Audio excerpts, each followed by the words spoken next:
పెళ్ళైనా పండగైనా వేడుక ఏదైనా పట్టు చీరల ప్రత్యేక వేదిక వారాహి సిల్క్స్. శ్రీమాత్రే నమః. ప్రస్తుతం మనం శ్రీ శ్రీ శ్రీ ఆనంద శివకామేశ్వరి సన్నిధానంలో ఉన్నామండి. ఇక్కడ శ్రావణ మాసం సందర్భంగా విశేష కార్యక్రమాలు, పూజలు అయితే జరుగుతున్నాయి. వీటికి సంబంధించి ఒక వీడియో కూడా నేను మీకు అందించాను, చూడండి. ఎంతమంది మహిళా భక్తులు ఇక్కడ పాల్గొన్నారు, అమ్మవారి సేవలో తరించారు. ప్రస్తుతం మనతో పాటు ఉన్నారు పీఠాధిపతులు శ్రీ శ్రీ శివకామేశ్వరి ఆనందమయ్య అమ్మ. మాతాజీతో మాట్లాడదాం. అలాగే శ్రావణ మాసానికి సంబంధించి మనకి ఎన్నో సందేహాలు ఉంటాయి కదా, అలాగే వరలక్ష్మి వ్రతం కూడా రాబోతోంది. ఈ విశేషాలన్నీ కూడా అమ్మ మాటల్లో విని మనకున్న సందేహాలు నివృత్తి చేసుకుని అమ్మ చెప్పే మాటలు కూడా విన్నాం. అమ్మకి స్వాగతం పలుకుదాం. అమ్మ నమస్కారం. శ్రీమాత్రే నమః. శ్రీమాత్రే నమః. ఎలా ఉన్నారు? చక్కగా ఉన్నారు. లక్ష్మీదేవిలా అమ్మ దర్శనం ఇక్కడే అయింది మాకు. చాలా సంతోషం. మరొక మారు కలవటం, అమ్మని దర్శించుకోవటం చాలా అదృష్టంగా భావిస్తున్నా. అమ్మ, ఎన్నో సందేహాలు, అందులో భాగంగా నిత్యం ఉండేవి, ప్రత్యేకించి ఈ శ్రావణ మాసానికి లక్ష్మీ అమ్మవారికి సంబంధం ఉన్నటువంటి కొన్ని సందేహాలు అడుగుతూ ఉన్నారు. అందులో గాజుల మాల అమ్మవారికి అసలు వేయొచ్చా? ఎందుకంటే చక్కగా అల్లుతున్నారమ్మ, చేత్తో అల్లినవి, ఇలా గమ్తో అతికించినవి కావచ్చు, మొత్తం మాలలాగా కట్టినవి, విడివిడిగా ఒక దండలాగా చేసి అమ్మవారి ఫోటోకి, అలాగే విగ్రహం లాగే ఉన్న విగ్రహానికి, తయారు చేసినటువంటి విగ్రహానికి వేస్తూ ఉన్నారు. అసలు గాజుల మాల అమ్మవారికి వేయొచ్చా? చాలా చక్కటి ప్రశ్న అడిగారు, తెలియజేస్తాను. సుమన్ టీవీ వీక్షిస్తున్న ప్రేక్షకులందరికీ శ్రీమాత్రే నమః, శ్రీ గురుభ్యో నమః. గాజుల మాల, అసలు ముందు మాల అనే దానికి అర్థం తెలుసుకుందాం. మాల అంటే ఏంటి?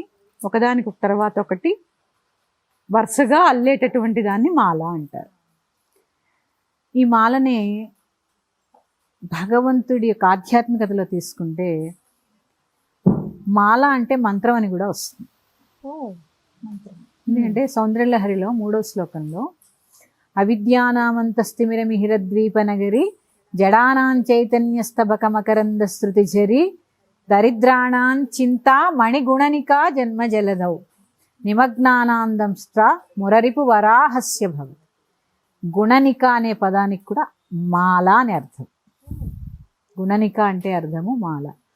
అంటే అక్కడ చెప్పిన సందర్భం ఏంటి అంటే, 100 శ్లోకాలు నేర్చుకున్నవారు, రోజు చదవలేని వారు ఒక మాల ఇస్తున్నారు. అంటే ఈ శ్లోకాలు పఠిస్తే ఆ గుణనిక దాన్ని కౌంట్ చేస్తే ఏమేం చదవాలో ఆ 4 అక్షరాలు ఇచ్చిస్తారు మొత్తం. ఆ మాల కింద చదవండి అని చెప్పడం జరిగింది సౌందర్యలహరిలో. ఇలా ఆధ్యాత్మికతలో మాల అనే శబ్దాన్ని తీసుకుంటే మాలా మంత్రాలు, ఒక మాల జపం, ఇలా ఒక మాల అనే శబ్దము చాలా చాలా చాలా విశేషమైనది. ఇక ఇప్పుడు కొత్తగా వేస్తున్నటువంటి కొత్తగానేనమ్మా గాజుల మాల కానీ, ఇక రకరకాల మాలలు అనుకోండి. అసలు ఈ గాజులు ఎందులో ఉన్నాయో నువ్వు తెలుసుకుందాం. పంచమాంగళ్యాలు, మంగళసూత్రము, మెట్టెలు, గాజులు, పువ్వులు, పసుపు కుంకుమ, వీటిని పంచమాంగళ్యాలు అంటారు. ఈ పంచమాంగళ్యాల్లో భాగము గాజులు. మెట్టెలు దేనికి ధరిస్తాం? కాళ్ళకి ధరిస్తాం. గాజులు దేనికి ధరిస్తాం? పసుపు కుంకుమ దేనికి ధరిస్తాం? సౌభాగ్యానికి చిహ్నంగా ధరిస్తూ ఉంటాం. పువ్వులు తల్లో ధరిస్తాం. మరి చేతుకు ధరించేటటువంటి గాజులు దండేయడం ఏంటండి? కొత్తగా అనమాట, కొత్త విషయం. అంటే ధర్మంలో లేనివి గాజులు చేతికి వేసుకోవడానికి. ఎందుకంటే అమ్మవారికి 64 ఉపచారాలు ఉన్నాయి. ఆ ఉపచారాల్లో గాజులు వేయడం కూడా ఒక ఉపచారం. ఆ కంకణ ధారణ, మెడలో కంఠసూత్రం వేస్తారు కానీ గాజుల మాల వేయాలని ఎక్కడా లేదు. ఇదంతా కూడా కొత్తగా వస్తున్నటువంటిది. మరి ఇప్పుడు చూస్తున్నాం కదమ్మా, చాలా వరకు ఇందాక చెప్పినట్టుగా ఇలా వేస్తూ ఉన్నారు. గృహస్థులు ఏవి చేయాలి, ఏవి చేయకూడదు, ఇందులో కొన్ని ఉదాహరణలు నేను చెప్తాను. కుష్మాండ దీపాలు ఇంట్లో పెట్టకూడదు, పెట్టేస్తున్నారు. నిమ్మకాయ ధూపాలు ఇంట్లో పెట్టకూడదు, గుళ్ళోనే పెట్టాలి, లేదా ఏదైనా ఆశ్రమాల్లోనో పీఠాల్లోనో ఆ దేవత ఎదురుగుండా పెట్టాలి. అంటే గృహస్థి ఏది చేయాలో అదే చేయాలి. ఇలాంటి గాజుల మాలలు, ఈ రకరకాల మాలలన్నీ దేవాలయాల్లో కొన్ని సందర్భాల్లో అలంకరణలో భాగంగా వేశారు. వేయలేదని నేను పూర్తిగా చెప్పను. చిట్టి గాజుల మాలని, ఒక గాజుల మాల వేసి గాజులతో అమ్మవారికి అలంకరిస్తారు. అది ఎప్పుడు 1,00,000 గాజుల పూజ. ప్రత్యేకంగా లలితా సహస్రనామానికి దసరాల్లో మనం కూడా చేస్తాం, ఒక్కొక్క నామానికి ఒక్కొక్క గాజు సమర్పిస్తూ ఉంటాం. ఇది ఆ సందర్భాన్ని బట్టి చేసేది తప్ప గృహస్థు ప్రత్యేకించి గాజుల మాలలు ఇవన్నీ తయారు చేసి వేయవలసిన పని లేదు. ఎందుకంటే అమ్మవారు చాలా లావణ్యం, ఆవిడ పేరేంటి లలిత, చాలా సున్నితం, లావణ్యం. పువ్వులు వేస్తేనే ఎక్కడ కందిపోతుందో అని భావిస్తూ ఉంటాం. ఆ భావించే ఆడి గాజు ముక్కలు మెళ్ళో గుచ్చి వేస్తే ఎట్లా, ఒక్కసారి ఊహించుకోండి. అపచారమే కదా అది, అపచారం కదా. అందుకని ఏది చేయొచ్చు ఏది చేయకూడదు ఇది ఒకసారి తెలుసుకుని ముందుకు వెళ్ళడం మంచిది. అయితే గతంలో ఇలా వేసున్నామండి మేము, మరి ఆ మాలను ఏం చేయమంటారు? మేము ధరించొచ్చా, వచ్చిన వాళ్ళకి తాంబూలం ఇచ్చేయొచ్చా, లేకపోతే అలాగే ఆ ఫోటోకి అలా ఉంచేయమంటారా? ఏం చేయాలనేది ఇప్పుడు ఒక సందేహం. వేయకూడదని చెప్పాము, మనం వేయకూడదు అన్నా కూడా వేసే వర్గం ఉంటారు, వేసినవి తీయాలా వద్దా అని ఆలోచించే వర్గం ఉంటారు. ఏదో ఈ గురువుగారు లాంటి వారు చెప్పారు అని తీసి వేసి బయటికి తీసేవాళ్ళు ఉంటారు. చక్కగా చేతికి ధరించండి. ముందమ్మా మీరు అడిగిన ప్రశ్నకి అసలు ముందు నేను వేసే ప్రశ్న ఏంటి తెలుసా, అసలు మీరు ముందు గాజులు ధరిస్తున్నారా? చేతికి గాజులు మానేసి ఎవరి చేతిని చూసినా మట్టి గాజులు ఉండవు, చేతికి మానేసి మాలలు కడుతున్నారు. ముందు మనం వేసుకోవాలి కాదు. పంచమాంగల్యాలు సౌభాగ్యానికి చిహ్నం. ప్రతి సువాసిని ధరించవలసిన వాటిల్లో ముఖ్యమైనది గాజులు, పువ్వులు, పసుపు కుంకుమ, కాలిమెట్టెలు, మాంగల్యం కదా. ఇవి మీరు ధరించి ఒకసారి అమ్మకి వేయాలో అప్పుడు అర్థమవుతుంది. మనం ధరిస్తే అవి ఆవిడికి ఎక్కడ ధరింపజేయాలో మనకు అర్థమవుతుంది. అందుకని గాజులు చేతికే వేసుకోండి. మాలలు చాలా గుచ్చచ్చు, గులాబీ మాల వేయచ్చు, మల్లెమాల వేయచ్చు, దాన్ని ఏమంటారు కమలమాల వేయచ్చు, ఇలా రకరకాల మాలలు, పారిజాత మాల వేయచ్చు. చిన్న సందేహం, చిట్టి గాజులని ఇందాక మీరు మాటల్లో అన్నారు. ఇప్పుడు చూస్తున్నాం పసుపు, ఎరుపు, పచ్చ, అలాగే అన్ని కలగలిపిన రంగులు కలిపి చిట్టి గాజులు ఉన్నాయి. అవి మరి ఇంట్లో తీసుకుని వచ్చి వేయచ్చమ్మా? అవి కూడా ఏది మాల అవసరం లేదమ్మా. చిట్టి గాజులు ఓన్లీ పూజకి వాడండి. ఇప్పుడు మేము ఉన్నాం, కొన్ని సందర్భాల్లో అమ్మవారికి వేయాల్సి వస్తుంది, వేస్తాం. అది ఏది వేస్తాం, ఎందుకు వేస్తాం, సందర్భానుసారంగా చేస్తాం. అంతేగాని ప్రతిసారి మాల గుచ్చి వేయవలసిన పని లేదు. ఇంకొక సందేహం మీరు కాపాడినంటే అడుగుతాను. కాయిన్స్ తోటి మాల వేస్తున్నారమ్మా, ఇది ఇంకొక రకం చూశాను.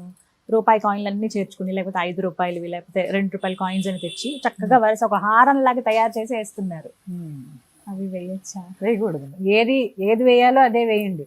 ధనం ఎందుకుందమ్మా? ఖర్చు పెట్టుకోవడానికి, దాచుకోవడానికి ఉంది, కానీ మాల వేయడానికి లేదు. అంటే మనకి ఏది తోస్తే అది చేసేస్తూ ఉంటాం. దీనికి ఏంటి తెలుసా అమ్మా, గురు పరంపర లేకపోవడమే దీనికి కారణం. ప్రతి ఇంటికి పూర్వం గురువు ఉండేవారు.